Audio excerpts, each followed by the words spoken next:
Sayın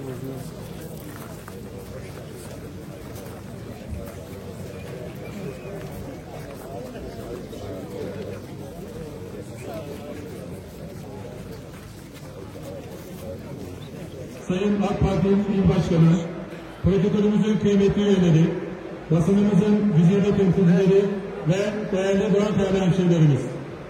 Durankaya Belediyemiz tarafından organize edilen bayramlaşma ve açılış programımıza hoş geldiniz, sefalar getirdiniz.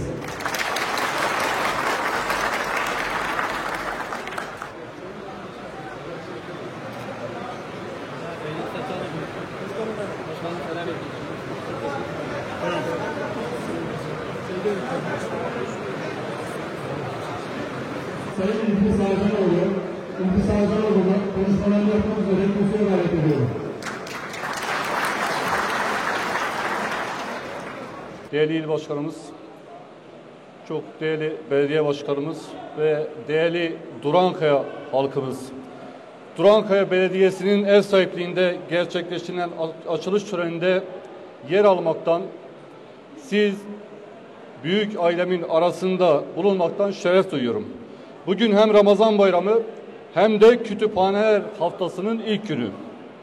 Bu vesileyle Ramazan Bayramınızı kutluyor, ibadet ve dualarınızın kabul olmasını Yüce Allah'tan niyaz ediyorum. Bugün Kütüphaneler Haftası'nın ilk gününde Durankaya beldemize kütüphane kazandırmanın gururunu yaşıyoruz. Şunu içtenlikle ve mutlulukla ifade etmek isterim ki, elimizde son yıllarda Sayın Cumhurbaşkanımızın liderliğinde, Sayın Bakanımızın destekleriyle ve bilhassa Sayın Valimizin öncülüğü, talimatları, destekleri ve girişimleriyle, yine değerli il başkanımızın destek ve girişimleriyle kültür ve turizm alanında önemli yatırımlar yapılıyor. Hakkari merkez ve ilçelerinde hayata geçecek olan dev kültür kompleksleri ve kütüphane yatırımları, Osmanlı'nın Hakkari'deki temsilcilerinden Hakkari Miri Zeynel Bey'in Yadigarı Zeynel Bey Medresesi'nin restorasyonu, Mergabütan Kayak Merkezi'nin turizme kazanılması ile ilgili çalışmalar, Cumhurbaşkanlığı yatırım programında yer almakta, şu ana kadar 5 tane yatırımımız bulunmakta. Bu yatırımların yanı sıra dağ ve kış turizmine yönelik bakanlığımızın yatırımları arasında Hakkari ve Yüksekova Kültür ve Turizm Kuruma ve Gelişim Bölgeleri ile Yüksekova Esendere Halk Kütüphanesi ve şu an açılışını yapacağımız Durankaya Halk Kütüphanesi bulunmaktadır. Sayın Valim, değerli Haziran, Durankaya Halk Kütüphanesi'nin kazandırılmasında bina tahsis sürecinden proje aşamasına, proje uygulama aşamasından kütüphane açılışına kadar bu süreci bizzat bizlerle yöneten, Durankaya Halk Kütüphanesi kazandırılmasında önemli çabalar harcayan belediye başkanımız Sayın İsmail Demirci'ye huzurunuzda şükranlarımı arz ediyorum. Sayın Valim, değerli Haziran, bir zamanlar Hakkari için hayal olan birçok yatırım bugün gerçekleşiyor. Bazılarının gelecekte temelleri şimdi atılıyor. Sayın Cumhurbaşkanlığımızın liderliğinde Hakkari'de hayallerin gerçekleşiyor olmasında elbette bundan belki birkaç yıl sonra Hakkari kültür ve turizm alanında yeni bir çehreye kavuştuğunda sizleri her zaman vefayla, hayırla yad edeceğiz. Bu vesileyle sizlere, il başkanımıza, değerli belediye başkanımıza minnettarlığımı arz ederek sözlerime son veriyor. Sizlere ve değerli Durankaya halkımıza saygılarımı arz ediyorum. Yüce Allah'tan bugün gibi nice güzel bayramlar ve Ramazanlara kavuşmayı diliyorum. Saygılarımla. Sayın AK Parti İl Başkanım, değerli protokol basınımızın güzide temsilcileri ve sevgili Durankaya hemşerilerim. Rahmetiyle ve bereketiyle tüm İslam alemini kucaklayan bir Ramazan ayının ardında yeni bir Ramazan bayramın daha kavuşmanın sevincini yaşıyoruz. Ramazan bayramınızı en kalbi duygularımla kutluyor. Bayramın Durankaya'mız için ve ülkemiz için hayırlara vesile olmasını temenni ediyorum. Bugün burada sadece bayram coşkusunu paylaşmakla kalmıyor. Aynı zamanında beldemiz için önemli açılışları gerçekleştirmek üzere bir araya gelmiş bulunmaktayız.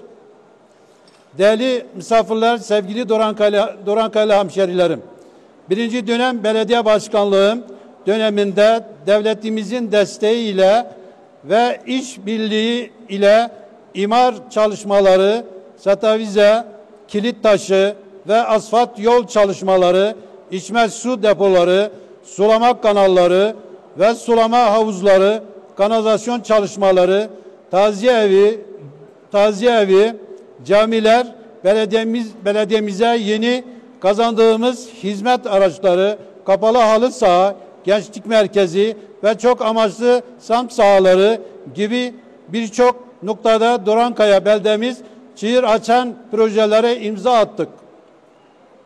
2024 yılı yerel seçimde Durankayalı halkımızın teveccühü ile yeniden seçilen aynı heyecan ve inançla çalışmaya devam ediyoruz. Bugün araç filomuzu yeni ekleyeceğimiz araçlar İl Kültür ve Turizm Bakanlığımızın desteğiyle gençlerimizin bilgiye erişimlerine kolaylaştıracak ve onlara da yeni fırsatlar sunacak modern kütüphanemizin açılışı yaparak hizmetimize devam ediyoruz. Sayın Valim, 2025 yılı içerisinde planlanan hizmetlerimiz ve projelerimizin arasında Sayın Valimiz desteğiyle kalan yollarımızın asfaltlaması, bütün yerleşim yerlerimizin iç kısımlarını parke taşı ile kaplanması, ihale yapılmış da bir adet spor salonunun yapılış hizmeti açılması, 144 adet TOKİ konutların yapılması, 400 metrekare üzerinde 3 katlı bir inşaat, badrum katında garaj, birinci kat, 9 adet iş yeri ve en üst katta belediyenin misafirhanesi olarak planlanan bir projemiz bulunmaktadır. Bu projeler Durankaya halkının yaşam kalitesini arttırmak ve geleceği daha sağlam adımlarla ilerlemek için büyük önem taşımaktadır. Durankaya halkımıza bu kadar imkan sağlayan başta Cumhurbaşkanımız Sayın Recep Tayyip Erdoğan, bütün bakan ve bakan yardımcılarımıza, genel müdürlerimize, her hizmetimizde desteklerini eksik etmeyen Ankara ziyaretimizde bakanlarımızla görüşerek istek ve taleplerimizi yardımcı olan ve Ramazan Bayramı'nın Durankaya halkımızla paylaşarak bizleri onurlandırılan Hakkari Valimiz Sayın Ali Çelik ve AK Parti İl Başkanımız Sayın Zeydin Kaya, resmi kurum amirlerine ve bütün AK Parti İl Teşkilatı'na Durankaya halkım adına en kalbi duygularımla teşekkür eder.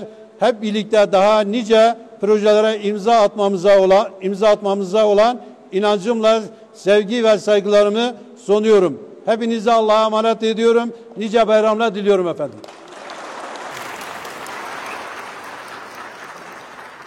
Kıymetli protokolümüz, kıymetli belediye başkanım, kadın kolları başkanım, kıymetli teşkilatımız, Durankaya beldemizin kıymetli sakinleri, bizi bugün bu bayram gününde burada bir araya getiren Rabbimize hamd ediyoruz. Kıymetli hazirun, Ramazan-ı Şerif Hakkari'de gerçekten güzel geçti. Elhamdülillah bu sene doya doya Ramazan iklimini hep beraber Rabbim bize yaşamayı nasip eyledi. Kardeşlik ikliminde, sevgi ikliminde, huzur ikliminde, bereket ikliminde vatandaşlarımızla bir arada Sayın Valimizin Allah ondan razı olsun talimatlarıyla, çabalarıyla her köyde, her mezrada, her mahallede vatandaşımızın yanında yer almanın gayreti içerisinde bulunduk. Ve Ramazan gerçekten daha önceki yıllarda zaman zaman böyle espri konusu da olurdu. İşte Ramazan'da gerginlikler olurdu. Ama bu sene maşallah gayet huzur ikliminde güzel bir Ramazan nasip oldu. Şimdi geldik bayrama. Bayramın ikinci gününde Sayın Başkanımızın davetine icabet ettik ve Durankaya'dayız. Bugün bayramla birlikte tam da ikliminde Rabbimin elhamdülillah nimeti güzel bir yağış, güzel bir yağmur, toprağa bereket ve can inşallah. Kıymetli Hazirun, bugün yine Durankaya'mızda bu huzur ikliminde, bu bereket ikliminde Rabbim neyi nasip ettiği ayrıca çocuklarımızın, gençlerimizin, aslında hepimizin doya doya istifade edebileceği şahane bir kütüphane. Kitap aslında hayatın ta kendisi. Kitap olmazsa gerçekten geleceğimiz karanlık.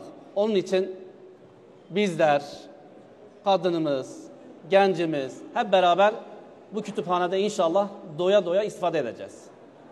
Aslında kitap demek stresin olmadığı, huzurun olduğu, zihin açıklığının olduğu, muhakeme gücünün ziyadeleştiği, kardeşlik ikliminin bollaştığı, ferasetin yükseldiği bir iklim demek.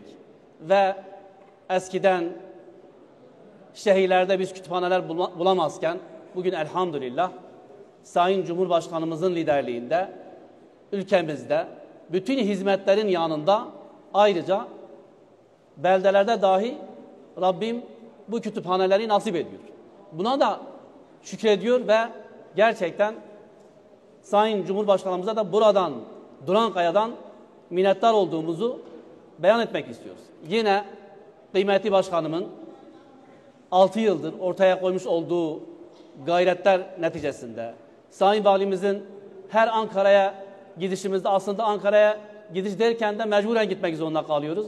Sağ olsunlar bakanlık gezip Durankaya'mıza, ilimize, beldelerimize, diğer ilçelerimize, köylerimize nasıl hizmet götürebiliriz, nasıl daha faydalı olabilirizin derdinde oluyoruz ve bugün elhamdülillah birazdan gene açılışını yapacağımız ciddi anlamda iş makinesi Durankaya'mızda. Rabbim bu güzellikleri hep daim eylesin. Kıymetli Hazirun, Sayın Valim, ben tekrar Durankaya'da bu güzel insanlarla bir arada olmaktan son derece mutlu olduğumu beyan etmek isterim. Rabbim tekrar bayramınızı, günlerinizi güzel eylesin. Bundan sonra da birliğimiz, beraberliğimiz, kardeşliğimiz, sevgi iklimimiz daim olsun. Sağ olun, var olun.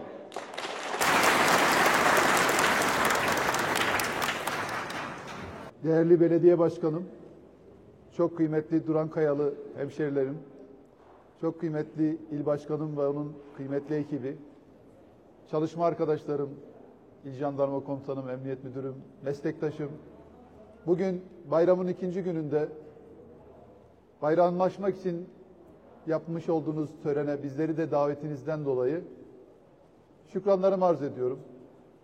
İl Başkanımız ifade etti, bereketli bir gün, yağmurlu bir gün, biraz da kısmen de soğuk bir gün.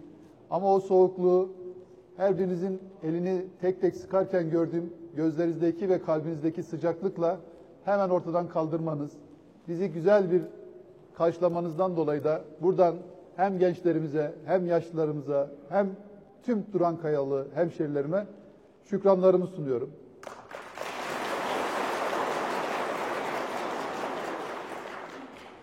Ramazan'ın hikmeti, bereketi hepimizin içine sirayet ediyor ve bizi sabırla, birlik ve beraberlik ruhu içinde birbirimizi anlayarak bayrama kavuşturuyor. Bayramları da coşkuyla kutluyoruz. Bugün burada sizlerin içindeki enerjiyle bu coşkunun da yansıması olarak güzel bir bayrama kutlamamıza vesile olduğunuz için de ayrıca hepinize şükranlarımı sunuyorum.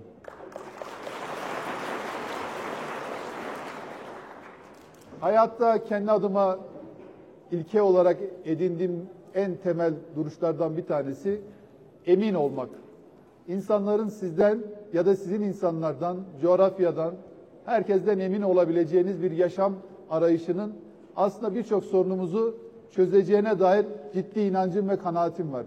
Zaten hepimizin malumu olduğu üzere 1,5 milyar Müslümana hitaben başlayan yolculuk serüveninin tebliğ sürecinin başındaki Hazreti Muhammed'in en büyük peygamberlik verilmesindeki en büyük unsurlardan bir tanesi de Muhammed'in emin olması, emin insan olması, güvenilir insan olması.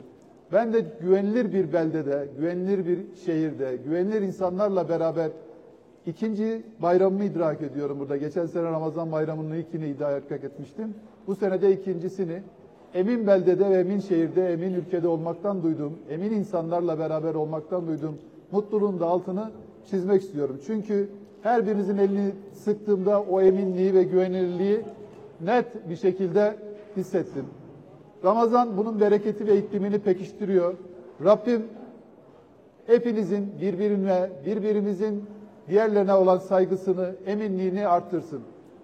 Durankaya güzel bir belde, güzel bir belediye başkanı var. Yaklaşık 18 aydır beraber çalışıyoruz. Daha önce İller İdaresi'nde genel müdürken karşılaştık. Orada bir dua etti. Allah Hakkari'mize sizin gibi bir vali nasip etsin dedi. Benim de Hakkari'de olmam için de duaları da kabul oluyor, makbul oluyor. Onun da böyle bir duası vardı.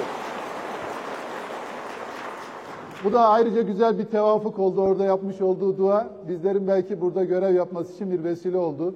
Onun için dua kapıları her an açık. Hele bayramlarda daha da açık.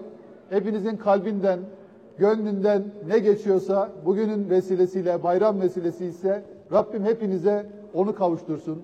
İyiliklerin, güzelliklerin Durankaya'mızdan, Hakkari'mizden, ülkemizden hiç eksik etmesin. Bugün ikinci bir amaçla buraya geldik. İnsanın en hayırlısı, insanlara faydası dokan, hayrı dokunandır. Belediyelerimiz, devletimizin en büyük yegane amacı da insanlara hizmet etmektir. Burada belediye başkanımızın öncülüğünde, devletimizin diğer kurumları, Kültür İl Müdürlüğümüz, Gençlik Spor Müdürlüğümüz, devletimizin bütün imkanlarıyla Durankaya'daki hizmet kalitesini, insanların hayatlarına dokunmak için yapılacakları her an, her dakika istişare ediyoruz. Bazen belediye başkanımız kafasına takılan bir konu oluyor. 5 kere, 6 kere ısrarla onun takipçisi oluyor. Her noktada, Ankara'da kafasına takılan bir şey oluyor. Bizlerden bu konuda destek istiyor. Biz de her an, her dakika Durankayalı hemşerilerimizin, belediye başkanımızın şahsında yanlarında olmak için elimizden geleni yapıyoruz. Biraz önce il başkanımız da ifade etti. Ankara'ya gittiğimizde bütün bakanlıkları ziyaret edip, genel müdürlükleri ziyaret edip Durankaya'ya ne yapılabilir konusunu elimizden geldiğince belediye başkanımızın sizler adına, sizlerin ona ilettiği talepler doğrultusunda iletmek için büyük bir gayret içindeyiz. Devletimizin imkanları çerçevesinde her noktadaki destek devam eder. Malumunuz bir deprem atlattık. 2 yıllık bir deprem süreci, 2 yılı geçti şu anda.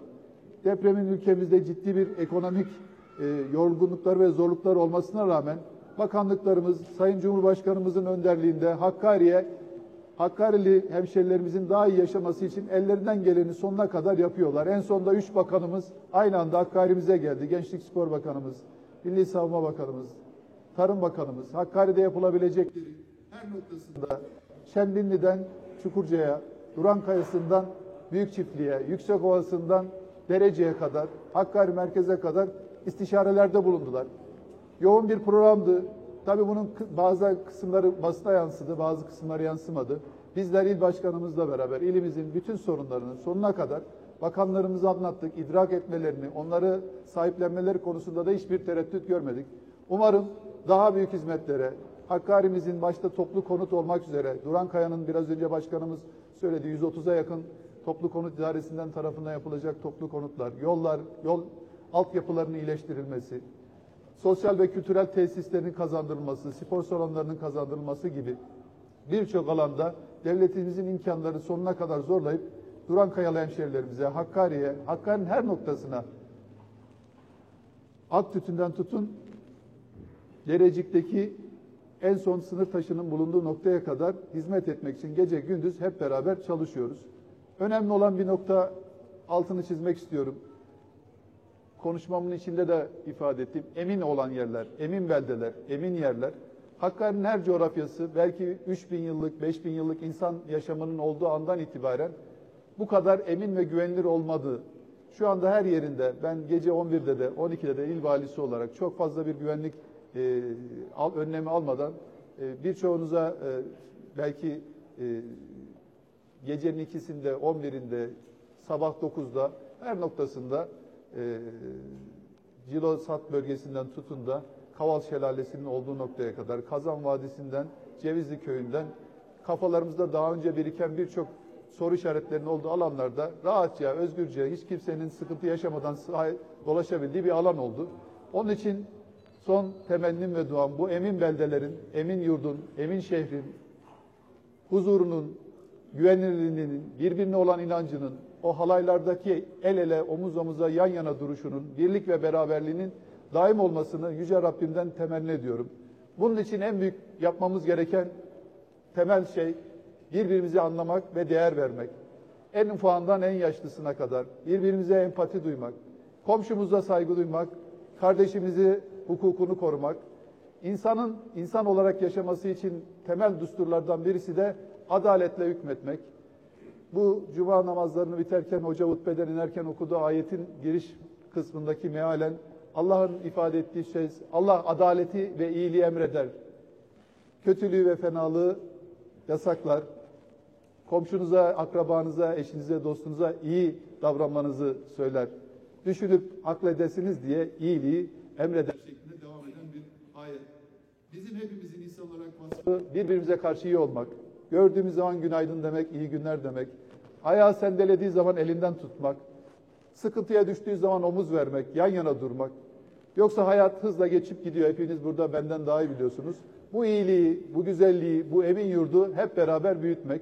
Ben geldiğim günden beri emin olarak bildiğim belediye başkanının şahsında bu beldedeki bütün kardeşlerime, hemşerilerime şükranlarımı arz ediyorum. İyiliklerin, güzelliklerin Durankaya, Hakkari ve Hakkari'nin tüm beldelerin ve yurtları için olmasını temenni ediyorum.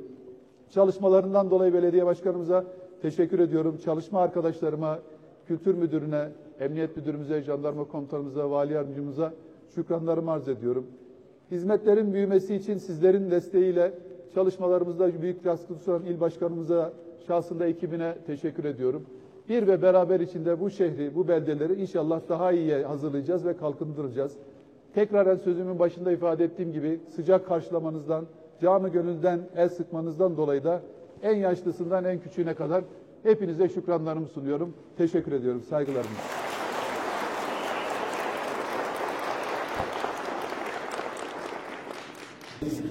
Bismillahirrahmanirrahim. Elhamdülillahi Rabbil alemin. Vessalatu vesselamu ala Resulina Muhammedin ve ala alihi ve sahbihi ecma'in. İlahi ya Rabbi, bu açılış merasiminde ellerimizi sana açtık, huzuruna geldik. Kutsi hadisinde buyurduğun gibi, ben kulumun zannı üzereyim. Ya Rabbel Alemin, yalnız sana ibadet ediyor ve yalnız senden yardım ediyoruz. Niyetlerimizi, amellerimizi, her türlü hayır işlerimizi ve dualarımızı dergâh-ı izzetinde kabul eyle ya Rabbi. İlahi ya Rabbi, Yüce Kur'an-ı Kerim'de buyurduğun gibi, insanın eline ancak çalışmasının karşılığı geçer ilahi fermanına uyar, hayırlı hizmetlere vesile olması niyet ve temennisiyle bu şirin beldemizde bu açılışı yapıyoruz. Bu teşebbüsle faaliyeti beldemiz için, ilimiz için, ülkemiz için ve topyekun tüm insanlık için hayırlı eyle, bereketli eyle, müstefid eyle ya Rabbi. İlahi ya Rabbi, memleketimize bu güzel hizmetleri kazandıran başta devlet büyüklerimiz olmak üzere emeği geçen herkesin iyi niyet ve gayretlerini mübarek eyle. Ecirlerini dergâh-ı izzetinde kat ve kat lütfeyle ya Rabbi. Bu iş makinelerinde çalışacak olan, emek sarf edecek olan kardeşlerimizi her türlü semavi ve arazi kazara beraber muhafaza eyle. Onların daima milletimize ve memleketimize verimli ve gayretli çalışmalar içinde olmalarını ihsan eyle ya Rabbi.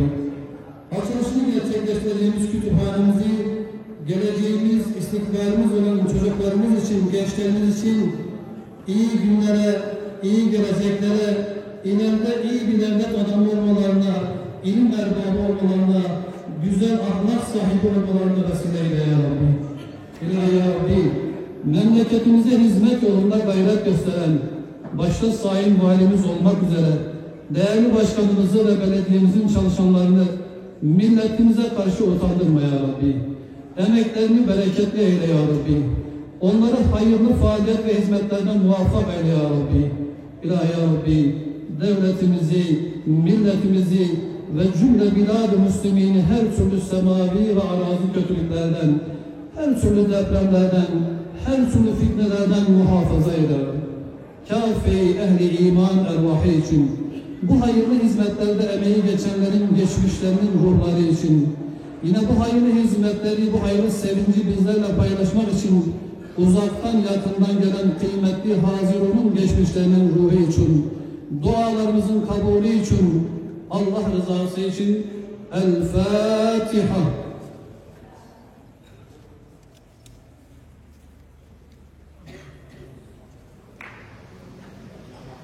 اللهم هذا منك وإليك فتقبل منا. الله أكبر الله أكبر الله أكبر لا إله إلا الله والله أكبر الله أكبر ولله الحمد الله أكبر الله أكبر الله أكبر لا إله إلا الله والله أكبر الله أكبر ولله الحمد الله أكبر الله أكبر الله أكبر لا إله إلا الله والله أكبر الله أكبر ولله الحمد. Evet, kazasız, belasız inşallah hem sürücüleriyle hem araçlarıyla Durankaya'ya hayırlı hizmetlere vesile olur. Allah kabul etsin diyelim şimdi. Hayırınızı kabul. Bismillahirrahmanirrahim. Hayırlı olsun arkadaşlar. Yani 500 metrekare toplam inşaat alanı var. 11.000 kitap ve yaklaşık 50.000 kitap kapasiteye ulaştıracağımız bir kütüphanemiz. Aynı anda 100 tane Durankayalı gencimiz, çocuğumuz burada hem kütüphane hizmetlerinden faydalanacak hem de ders çalışmak için bir ortam sağlanmış olacak. Bu da güzel bir hizmetimiz. İnşallah bunun eksiklerini internet altyapısıyla bilgisayar sınıflarını da destekleyeceğiz. Durankayalı gençlerimize, onların halk kütüphanesi olarak kitap okumayı seven herkese aslında. Yani kitap okumanın yaşı yok. Bunun gençlerimiz diye başlıyoruz ama herkese tavsiye ediyoruz. Bir kitap bir dünya. İnşallah kitap okuma alışkanlığına da vesile olur. Emeği geçenlere, kültür müdürümüze, bakanımıza, cumhurbaşkanımıza herkese şükranlarımızı sunuyoruz. Hayırlı olsun bakalım. Bismillahirrahmanirrahim. Bugün güzel bir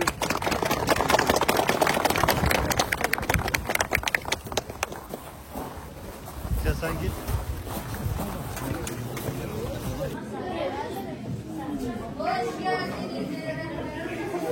Merhaba gençler. Nasılsınız? İyi. Buyurun oturun. Burası neymiş acaba? Kütüphane mi burası? Burası konferans salonu. Burada konferanslar var. Belki sizler için eğitici filmler izletecekler değil mi? Kütüphaneye geldiniz mi? Evet. Beğendiniz mi? Evet. Beğenenler bir alkış yapsın. Beğenmeyen var. Beğenmeyen var mı? İkiniz mi beğendiniz?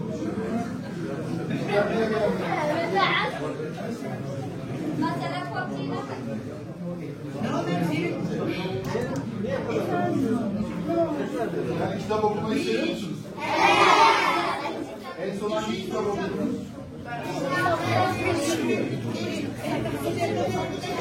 Sen kayıtta kal sürekli.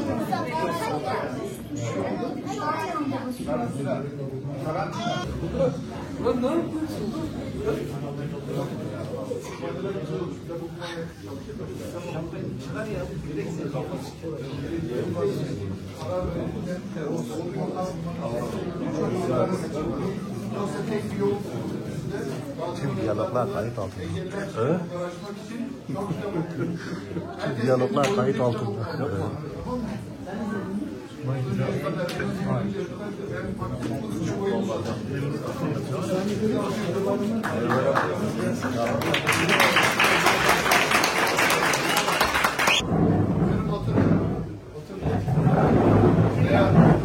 Ders çalışmak, bir kitap okumak için geldiniz. Bugün sizi sanki zorunlu getirmişler gibi. Evet. Zorunlu getirmişler. Bayramda buraya gelmezdik aslında diyorsunuz değil mi? Kütüphane açılışı olduğu için bizleri buraya çağırdılar. Biz de kırmadık diyorsunuz. Ama güzel bir şey. Kitap okuma eğer bir alışkanlık kazanırsanız. Daha önce gelen var mı buraya? Beğendiniz mi burayı? Eksikleri var mı? Yok mu? Var mı böyle sizin burası şu olsaydı daha güzel olurdu dediğiniz bir şey? Yok. Her şey güzel burada. Kitaplar da yeni hepsi değil mi? Size emanet onlar. En son hangi kitabı okudunuz ya da okuyorsunuz? Kalbin yazdığım Türkiye'den teşkilatı. Onu okuyorsun. Yıldırmasın size eksiklikler, hayatınızda önünüze engeller çıkacak. Her engeller geri çekilmek yok. Engelin nasıl geçeceğiz diye gayret edeceksiniz. Belki altından bir tünel kaçıp engelin altından, belki üstünden merdivenle geçeceksiniz. Ama bir yol bulacaksınız. Sizi yıldırmasın. Ama bu kitaplar size hep yardım edecekler. Bilgi güçtür. Bilginin de kaynağı kitaplar. Her bir dünya, her bir farklı yaşamı anlamak için de kitaplar size destek sunar. Umarım kitap okuma alışkanlığınız vardır ve devam eder. Tebrik ediyorum burada olduğunu. Zorunlu da olsa buraya gelmişsiniz. Ama buradan hiç ayrılmayın. Ben şimdi yerinizde olsam hep burada kalırım. Zamanımı burada geçiririm. Hem ders çalışırım hem yeni kitaplar okurum. Allah'a emanet olun. Bilgisayar bölümü. Burası da internet erişim merkezi. O çok güzel. Altyapısını Türk Telekom ücretimiz yok.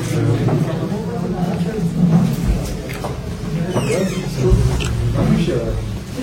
Gençler inşallah kullanırlar. Buraya gelenlere çay veriyorum, kek veriyorum, gelirse. Sanki bundan sonra söylendik, bakanlığımızın atamalarında artık sisteme dahil olduğu duran kaya. Senden bir sürü konuda yazılır mı? Çalışan olsaydı, kadrocu